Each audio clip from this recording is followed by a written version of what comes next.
Speaking of like narrative realities, right? Let's talk about how the leftist response to what's going on is essentially the response that Grima Wormtongue would have in the ear of King Theoden in Lord of the Rings, right? And I'm not even joking. This is genuinely an accurate metaphor for what's happening, because what Wormtongue was doing is making sure that Theoden remained weak and passive and inactive. The fact that he wasn't able to do anything through the evil, poisonous words of Wormtongue, and that's exactly what the leftists are becoming like. So we'll start, though, with the Conservative response. Now, Ben Shapiro's response to this has been amusing, because Ben Shapiro, I watched his podcast on this yesterday, and he's like, I know hedge fund managers. They're not all bad people, but many are. It's like, yeah, I bet you do know some hedge fund managers. You strike me as the kind of conservative ink that is connected to that sort of people. But he had to admit, actually, yeah, most of them are scum. Most of them are genuinely shark-like scum who are swimming around the waters eating the small fish. It's like, yeah. But anyway, he tweeted out, note, Robinhood should absolutely not be stopping the trading of GameStop. Market mechanisms include the reality that some people will attempt to game the market mechanisms and some will pay the price. Restricting who can buy and sell is using a hammer on free markets. So thank goodness his libertarian instincts have won out here, putting him on the side of good and righteousness and not on the side of Wormtongue. Don Jr. had a great take on this, which I very much enjoyed. Hedge funders should really just learn to code or to install solar panels. Am I doing this right? I'm told them there's rules. Just build your own stock market. Yes, exactly. Build your own stock market. And then it started getting really interesting, because Alexandria Ocasio-Cortez chimed in. Now, she's responding to a tweet by Vice's Motherboard, where they talk about tech, which turns out that half of all Robinhood users own GameStop stock. And so that's huge. Like, when half your user base, so Robinhood are not, like, when they're like, right, we're going to stop people buying this, that's half of their entire user base. They're preventing from taking this particular action, which should be obviously fine.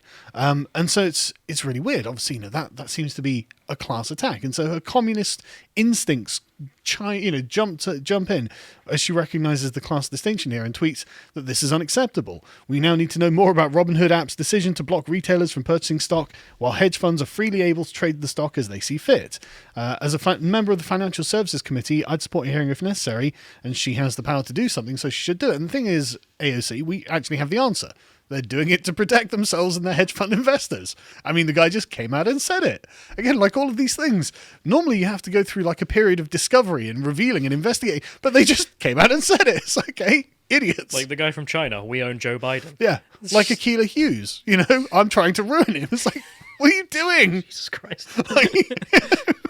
Like, stop just saying the bad thing out loud. I'm glad they are, though. Yeah, me too. But like, what a dumb... I can't get over it. But anyway, so AOC finally found herself on the right side of an issue, purely through accident, I would suggest. And Ted Cruz saw this, retweeted it, and said, fully agree. And this is where we get to see how the left are totally controlled opposition and cannot be relied upon to work in peace and cooperation with anyone ever, right? She replied with this: I'm happy to work with Republicans on this issue where there's common ground, but you almost had me murdered 3 weeks ago, so you can sit this one out. Happy to work with almost any other GOP that aren't trying to get me killed. In the meantime, if you want to help, you can resign. Okay, AOC, no one thinks that. No one believes you. No one believes that you believe that. No one believes that you think genuinely that Ted Cruz is trying to get you killed, and you're like, I'm happy to work with Republicans on this issue, but when a Republican wants to come along on this issue and work with you, you say, no, you're trying to get me killed. You put your tail between your legs and you scarper away. Yes. How interesting. Yes. And what's very interesting, we can scroll down a bit and just to the next one. She says, while you conveniently talk about moving on, a second Capitol police officer lost their life yesterday in the still raging aftermath of the attacks you had a role in. This isn't a joke. We need accountability, and that includes a new senator from Texas. So great. Now we're talking about how AOC is the victim of Ted Cruz and now how she can try and destroy Ted Cruz's career as a politician. That's relevant. Timely. Thank you, AOC. You're so productive. You're so useful. But what's more amazing about this is she's using the suicide of a police officer as a shield against Ted Cruz. But the thing is, she hates cops. What the hell? She's like, oh no, think of the poor police. You want to defund the police, AOC. You were screaming all cops are B words the other day. Yeah. Like, you literally, when Obama was like, well, like, this defund the police rhetoric's kind of destroying us, she's like, no, it's the right thing to do. And then the next one is she had come out and been like, look, we don't need to talk about how the police force have a white supremacy problem or whether they do. We know they do. We just need to determine the scale of it. I mean, she literally thinks that white supremacists have infiltrated the police. They've known this for generations. It's like, oh my God, now we're not even talking about the stock market anymore. Thank you so much, AOC. And obviously, if we can go to real clear politics, and like the amount of division that she alone spawns is incredible, right? Ted Cruz is trying to murder her. Cops are a bunch of white supremacist Nazis. And of course, there are legitimate white supremacist sympathisers in the House GOP. How is she useful in any way, shape, or form? She is a tool of the opposition. She is on the side of the people who everyone is trying to hold to account. She cannot be trusted, and you should not work with her. She is part of the swamp. This is why I kind of hate left-wing populism that's going on at the moment, because it doesn't seem to be anything aligned with populism. She's literally attacking the people who are attacking the hedge fund. She's a tool of the swamp to keep people, whether she convinced that something's happening. I'm more than happy to believe she's a complete dunce who doesn't understand that she's been conditioned into acting in this way. I'm totally willing to believe that it's not part of malice on her part. She's an idiot. There's no 4D chess. Right? It's just part of she's an table. idiot. She's been trained to do this by whatever various ideology she's bought into. And now she's attacking the people who are trying to go after the hedge funds that she called out. Idiot. Just absolute idiot, right? But anyway, so the controlled opposition continued, like Bernie Sanders tweets out, the business model of Wall Street is fraud. Yeah, but you're still going to vote for it. Like, you were at Biden's inauguration. Who did you endorse? Yeah, you endorsed Hillary and Biden. After Hillary actively screwed you in a conspiracy, you endorsed her. You endorsed Biden. You sat there. You got memed at his inauguration because you looked like an old loser in your nice mittens. You lost. You're hypocrite. Absolute hypocrite. Controlled opposition who side with the establishment at every turn. And I can't imagine Donald Trump endorsing some Mitt Romney type who comes after imagine if Mitt Romney had defeated him or something. Donald Trump's not going to then endorse him. No. Because believe it or not, Donald Trump actually has some principles in this regard. Weirdly enough. But anyway. So yeah, Bernie Sanders controlled opposition. Then the Eat the Rich protesters that turned up at Wall Street. Look at this. Look at this amazing sign that they're making with their activism. Tax Wall Street trades. Oh, so noble. The other guys are trying to destroy the hedge funds. I mean, that's a little more exciting, a little more efficacious. Yeah, they're actually doing things. Yeah, they're actually doing something. This does nothing. Absolutely nothing. Nobody inside of that building gives a damn about what these people are doing. In fact, they're very glad that they're out there doing nothing and attacking like the Republicans who might do something rather than actually screwing them over and getting some actual change occurring.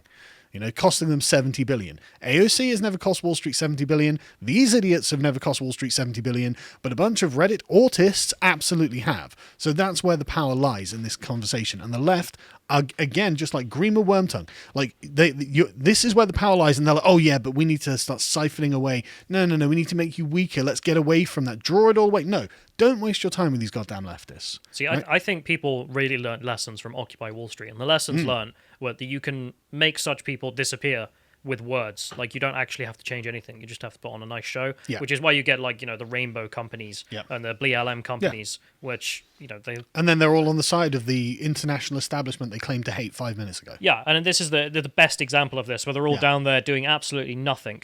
In the same way that Occupy Wall Street, I'm sorry to say, achieved absolutely nothing, whereas the people playing the game against them are achieving things that no one even thought possible. Yeah, exactly. It's shaking the foundations of their entire institution. So if we can go to the next one, Biden, of course, with his flurry of executive orders, bringing back critical race theory, emboldening all this SJW nonsense. Wall Street spent $74 million to back him, not quite as much as they spent on Hillary Clinton in 2016. Like, Hillary Clinton still beats him. Yeah, exactly. Yeah, you're still second fiddle to Darth Clinton. Wall Street Clinton. Yeah, just Darth Clinton, really. She's the emperor of the empire. But Biden is a useful Anakin Skywalker, I suppose. But yeah, they totally back him. So the leftists, and this is the next thing, the leftists are essentially instinctively siding with the hedge fund managers, right? That all of them who sided with him are complete class traitors. That's what these socialists are. Class traitors, right? This is Thomas Smith. I demolished Thomas Smith in a debate in 2017, but he posted this on Facebook, and this was actually the most sort of reasoned left-wing position, right? So he begins with, first off, F the rich, and let's have a large wealth tax immediately. And I don't give a shit about the hedge fund that lost billions at all. Then why are you speaking up? If that's your position, why not just point and laugh at them? Ha ha ha! Like the us. rich are getting, yeah, exactly. The rich are We're getting just their about eating comeuppance. popcorn, going, Yeah, this exactly. is weird to watch. Yeah, I don't own any stocks. Like, yeah, I'm just like, okay, I don't care. This is just great. Let's let the good times roll. Let's see how this goes, right? But I love the fact he's like, let me lay out the fact that I'm a leftist who irrationally hates people for arbitrary reasons. That's what the first line is, right? It's just irrational hatred of people he doesn't know for the reason that they are rich, right? Not all rich people are evil, obviously. Not all poor people are good. Like, but that's Thomas Smith's two-dimensional worldview. And the point I made earlier, this is not rich people being screwed over either. No. It's certain kinds of rich people who have screwed up their portfolios. It's and about, they deserve to pay for it. Exactly. It's about how you make your money. You know, Elon Musk makes his money by producing things people want to buy. As in, Elon Musk is a legitimate capitalist success story. And there are lots of criticisms of Elon Musk. You know, he's not like the world's greatest businessman or anything. He's made his mistakes, but obviously he's done well because he's become the most wealthy man in the world. So, But if you it's make up your and money down, right? shorting companies to destroy them, Exactly. You know, they're not producing anything. They're not creating value. They're not creating wealth. What they're doing is sort of like a vampiric extraction of wealth based on other people's failings. And it's like, okay, that's not right, right? But anyway, he says this. Okay, having said that, there's nothing ethically wrong with shorting a stock. Uninformed people are trying to talking like that very action somehow hurts GameStop, like the hedge fund was trying to bring them down. That's just what they were saying all over the financial television. Like we played the clip yesterday of the analyst saying exactly that. Now, Thomas Smith is a YouTube atheist. So, I mean, maybe he knows something about stocks that I don't and shorting that I don't, because I don't know anything about these things. yeah, we're openly saying we don't know. But we are saying we don't know. That's why we were taking the ranting of the analyst who was like, they're trying to destroy GameStop by shorting it. You know, like, there was a bit we cut that we didn't get to include, and I really should have, in which they then go on to try and claim that, the guy was ranting, that maybe it's a foreign power trying to destabilize our markets. Just like every time with these people. The Russians wish they had this kind of influence. Yeah. They wish they had the influence of baked Alaska and deep effing value. They wish they had the money in the deep pockets of Wall Street bets. Yeah, exactly. You know, the Reddit billionaires taking them down. But anyway, so he's like, shorting something alone does not do that. You're merely betting that a decrease will could either be correct and make money, or you might lose a ton of money. Now, there's some evidence that they're trying to use some other method to affect the price. Maybe there would be something there. I mean, maybe preventing people from buying the stock to increase the value would count as that, Thomas. Don't know whether that is important to you or not, but arbitrary exercise of power by the establishment, not something the leftists are concerned about. But he says, but honestly, it just looks like they made the very reasonable bet that GameStop is effed in the year 2021 during a pandemic when you can just download every game you want. That's completely reasonable. I bet a lot of normal people made that same bet and got totally effed in this whole thing. Right, okay, so Thomas Smith has jumped in front of those people attacking the hedge fund managers and gone, wait. I can make up a theoretical constituency of people who are actually the ones who are really hurt by this. Ignore the hedge fund managers. Let's look at, he's just saying, look, he goes, I bet a lot of normal people made the same bet and got totally effed in this whole thing. That's an alternative reality. He's just made this up. He's hypothesized this constituency of normal people that we have got no idea who they are, and he doesn't know anything about this hypothetical constituency of people, and he's removed any negative intent from the hedge fund managers. Why would he do this? That's a very interesting point. I wanted to give the most charitable interpretation of that sentence, which is him thinking that a rando who's watching this happen is thinking, well, I should invest in GameStop, broad it, and then when it crashes in a few days, whatever, then they'll lose a bunch of money. Yeah. Again, that's the market. I'm sorry to say, but that is your own fault if you do that. And also, that's not really happening as far as we can tell. As far as we were aware, there's no evidence for this. Yes. When a bunch of people start posting regret stories, then there will be evidence. But that's the market. When you sign up to the apps, you are accepting that that's the risk you're taking on. But even then, again, he doesn't know, he's made up a group of people that he doesn't know anything about. He couldn't identify in a crowd. He's got no way of distinguishing them from anyone else. Name a single one. He couldn't name a single one. He doesn't know who he's talking about. He's just made this alternative reality up, and now he's using it to try and defend the hedge fund managers. It's like, why the hell would you defend the hedge fund managers? Looking at the past history of hedge funds and the damage that they've done to economies around the world, causing a global depression, why would we presume their innocence? Why would we presume their good intent? Why are you doing this? They overshorted the stock. They deserve to pay for messing up. That's how well, this works. Yes, yes, right. And so even it's clearly greed that's at work with this, getting to like minus 120% or whatever it was, right? Even if itself is not like unethical or immoral in the individual, like the concept of short stocking, as in, look, the concept of me punching someone in the face is not inherently unethical or immoral, because it might be in a boxing match. I might be defending myself. The problem is whether I'm attacking someone who doesn't deserve to be attacked, whether I'm not justified in doing this, right? And that's basically the argument he's making. Well, it's not always wrong to punch someone. No, it's not.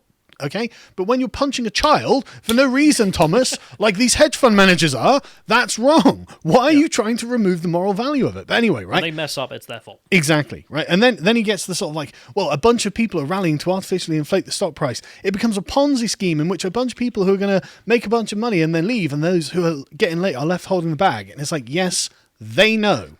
That's the agreement. The agreement is to burn the money. Yes. Why do you think Deep Effing Value has burnt 14 million? Exactly. Everyone does. I mean, all of the memes, like there are so many memes, the woman screaming, it's like, babe, sell the stock so we make millions. And the Chad face like, no, they must pay. And it's like, yeah, they all know that they're not getting this money back. No one thinks GameStop is worth 25 billion, right? Everyone knows that there's no future for GameStop. And it's a really useful pawn on the board to be used, right? So like Thomas Smith is shouting in the crowd, it's not worth 25 billion. And it's like, yeah, we know. Yeah, exactly. Sod off. That's why it's possible, Thomas. But anyway, yeah, so he's crying about the hedge fund billionaires. We covered the guy who had lost 10 billion but still holding the line. One of the 10 million, sorry, yeah, still holding the line. Some of the comments though, is great. Yeah, I didn't hear no bell. Right? I love it. I absolutely love it. Just hold the line, right? And one of the best comments I saw was, this kind of thinking is exactly how empires are born. And that is exactly right? If you can sustain your position and your losses longer than your enemy, you win. That's all of warfare throughout all of time. And when they fold, if you're still standing, despite the pain, they've folded. You win, right? And it's important to remember that every goddamn leftist talking head endorsed Joe Biden, the Wall Street corruption, and what is happening now. If we can go to the next one, right? So there are loads of these memes, right? Like, F Joe Biden, all my homies also vote for Joe Biden. Vorsh, ContraPoints, Hassan Piker, whoever the other plebs are. Yeah, they all said publicly vote for Joe Biden. And it was embarrassing watching them, like, ContraPoints and you going, well, I guess you're going to have to vote for Joe Biden. I really don't like it. It's like, yeah. Because don't vote for it. You're endorsing the corruption. I'm not going to vote for Mitt Romney if I was American. I wouldn't do it. And I'm not going to personally endorse Mitt Romney just as a way of Republicans beating Democrats. Like, who cares? Yeah, they're red. If the Republicans are led by Mitt Romney, then I don't want them to win.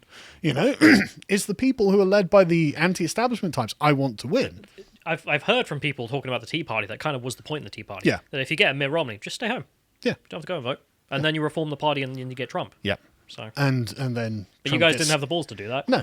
And not even just the balls to do that. It's that, really, you all like the status quo. You like the way that things go. You like the fact that the nonsense that you guys believe is parroted, unironically, by all of the power, all of the great and good. There isn't anywhere on Earth that doesn't know Black Lives Matter or trans rights or human rights. Billionaire companies have to tweet this before you get the message. Exactly. We're bombing kids in Syria with rainbow-colored bombs. Yeah. It's like brilliant. And you all like it because you all make loads of money doing this. Like I always hear this, so like the criticism of capitalism from a left-wing perspective is like, oh, it's so good at incorporating leftist talking points, and therefore it's hard to defeat. No, you're just part of it. Yeah. You are the controlled opposition, mate. And when it comes down to the crunch, are you going to vote for Trump or are you going to vote for the establishment? You're like, oh, we love the establishment.